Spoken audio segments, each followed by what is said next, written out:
Assalamualaikum warahmatullahi wabarakatuh. Waalaikumsalam warahmatullahi wabarakatuh. Baiklah, kami dari kelompok 3 atas nama Khairuddin, Janati Afrila dan Sandi Milano Saputra akan menjelaskan materi tentang desa wisata dengan mata kuliah Geografi Pariwisata. Baiklah, pertama akan dijelaskan oleh saya sendiri. Tinjauan umum desa wisata. Yang pertama, pengertian desa dan kepariwisataan.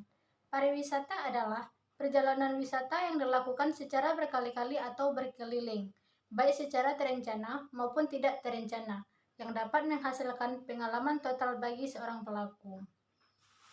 Nah, dari pengertian tersebut dapat dikatakan bahwa kegiatan wisata merupakan bagian dari pariwisata, karena kegiatan pariwisata merupakan kegiatan jamak dari kegiatan wisata itu sendiri.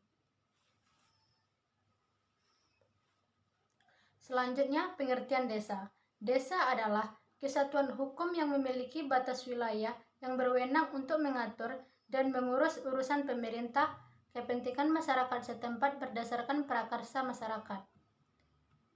Yang kedua, unsur-unsur dalam pariwisata. Yang pertama, akomodasi atau yang biasa disebut dengan tempat tinggal sementara bagi seseorang ketika melakukan perjalanan wisata. Yang kedua, jasa boga atau restoran. Yang ketiga, transportasi atau jasa angkutan. Yang keempat, atraksi wisata. Yang kelima, cenderamata. Yang keenam, biro perjalanan. Selanjutnya, elemen desa wisata.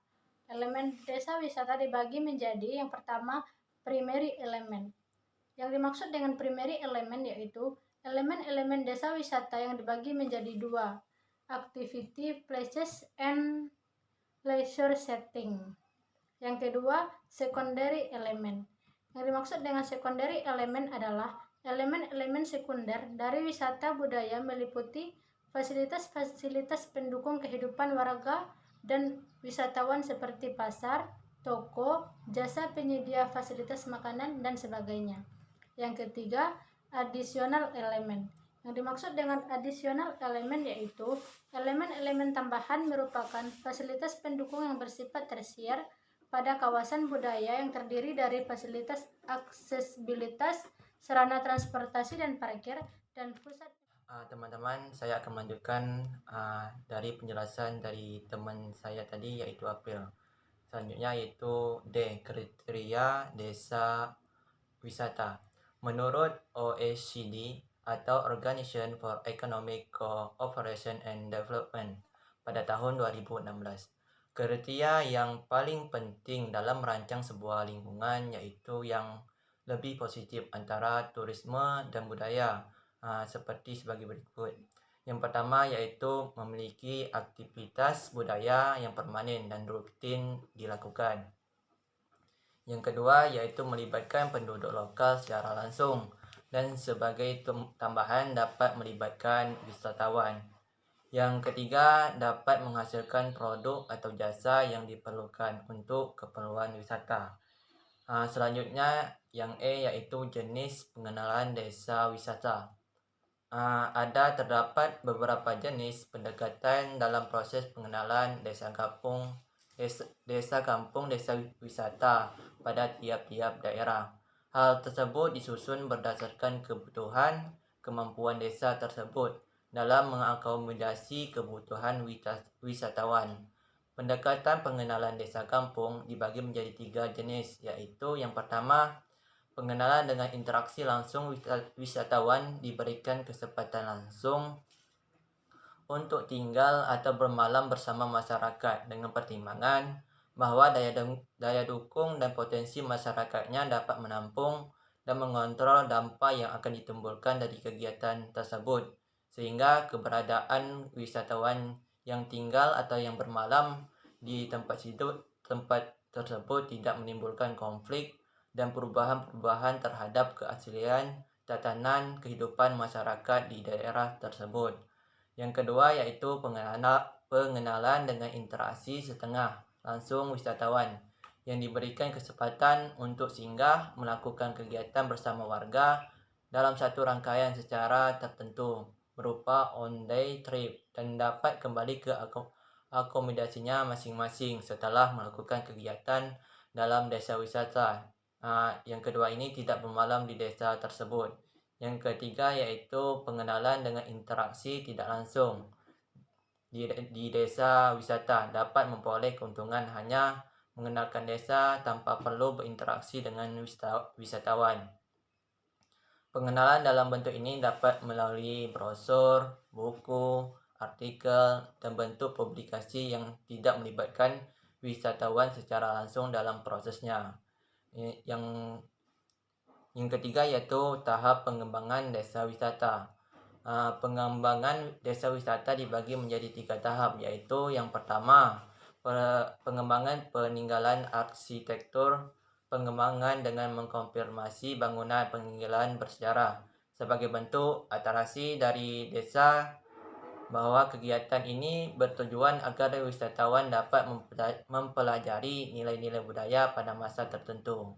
Yang kedua yaitu pengembangan keseluruhan kampung. Pengembangan tahap ini merupakan tahap yang mempertimbangkan pengembangan seluruh desa wisata ini dengan mempertimbangkan kebutuhan desa sebagai objek wisata. Dilakukan studi akan rencana pengembangan akomodasi yang menjadi fasilitas mendukung dari kegiatan wisata di desa tersebut. Yang terakhir yaitu pengembangan akomodasi kampung. Pengembangan akomodasi kampung ini merupakan pengembangan tahap tersier, di mana sebelumnya kampung sudah memiliki frekuensi kunjungan yang cukup sering, sehingga pengembangan akomodasi tahap lanjut dapat diperkirakan berdasarkan data statistik kunjungan wisatawan. Akomodasi tersebut dirancang dan diolah dan dikelola oleh warga tersebut dengan mempertimbangkan daya dukung dan potensi masyarakat sehingga dapat mengontrol segala dampak dari bentuknya akomodasi baru. Baiklah, selanjutnya akan dijelaskan oleh teman saya yaitu Sandi Milian. Saya akan menjelaskan lanjutan dari Khairudin, yaitu poin G, tinjauan desa wisata. 1. Desa terbelakang atau desa swadaya. Desa terbelakang merupakan desa yang kekurangan sumber daya manusia atau tenaga kerja dan juga kekurangan dana sehingga tidak mampu memanfaatkan potensi yang ada pada desa tersebut. Yang kedua, desa sedang berkembang atau desa swakarsa.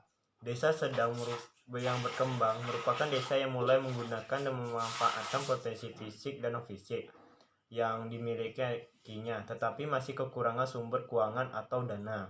Yang ketiga, desa maju atau desa swasembada. Desa maju adalah desa yang berkecukupan dalam hal sumber daya manusia dan juga dalam hal dana modal sehingga susah dapat memanfaatkan dan menggunakan segala potensi fisik dan non-fisik desa secara maksimal. Poin H, tinjauan umum fasilitas desa.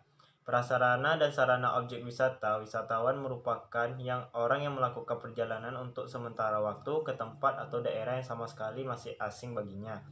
Oleh karena itu baik sarana maupun prasarana kepariwisataan sesungguhnya merupakan tourist atau supply yang perlu dipersiapkan atau disediakan bila hendak mengembangkan pariwisata. Yang itu ada sebelum seseorang wisatawan melakukan perjalanan wisata, terlebih dahulu ia ingin mengetahui tentang 1. Fasilitas transportasi, fasilitas akomodasi, fasilitas catering service. Yang keempat, objek dan atraksi wisata yang ada di daerah tujuan yang akan dikunjungi. Dan yang kelima, aktivitas rekreasi yang dapat dilakukan di tempat yang akan dikunjungi tersebut. Poin I, tinjauan umum fasilitas desa dan budaya. Menurut ICOMOS 1999 terdapat prinsip dasar wisata budaya, yaitu 1. Wisata domestik internasional merupakan suatu alat yang paling penting dalam pertukaran budaya. Yang kedua, hubungan antara tempat historis dan wisata bersifat dinamis serta melibatkan nilai-nilai yang mempunyai konflik. Yang ketiga, perencanaan wisata dalam konservasi untuk tempat-tempat warisan budaya harus dapat menjamin bahwa pengalaman yang didapatkan pengunjung akan berharga. Yang keempat, masyarakat asli dan penduduk di pemukiman harus dilibatkan dalam perencanaan konservasi dan wisata. Yang kelima, aktivitas wisata dan konservasi harus menguntungkan bagi penduduk asli. Yang keenam, program wisata budaya harus dapat melindungi dan meningkatkan karakteristik warisan alam budaya. Nah, segitu saja saya jelaskan. Lebih dan kurang mohon Baiklah, cukup dimaafkan. sekian penjelasan dari kami. Lebih dan kurang kami mohon maaf. Wabillahi taufiq wal hidayah. hidayah. Wassalamualaikum warahmatullahi wabarakatuh.